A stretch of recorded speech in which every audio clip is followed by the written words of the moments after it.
నిన్ను బాగు చేస్తాను.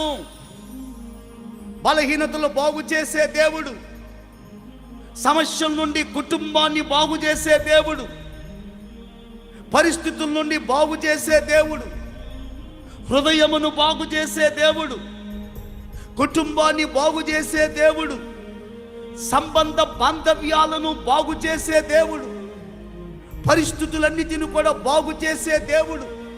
అస్తవ్యస్తంగా ఉన్న ప్రతి ఒక్క సమయాన్ని కూడా ఆయన కనుదృష్టి చేత బాగు చేస్తానని ఆయన వాగ్దానం చేస్తున్నాడు. ఈ రోజున ఒంట్లో బాగుండటం లేదు, ఇంట్లో బాగుండటం లేదు, జేబు బాగుండటం లేదు, బీరువా బాగుండటం లేదు, యజమానుడు బాగుండటం లేదు, పిల్లలు బాగుండటం లేదు, యజమానురాలు బాగుండటం లేదు. ఈ బాగులేని వాళ్ళందరినీ కూడా దేవుడు ఏమంటున్నాడంటే, నేను ఈ నెలలో మిమ్ములను బాగు చేస్తాను, మీ కుటుంబాలను బాగు చేస్తాను, మీ పరిస్థితులను బాగు చేస్తాను. ఎందుకంటే ఆయన బాగు చేసే దేవుడు. హల్లెలూయా.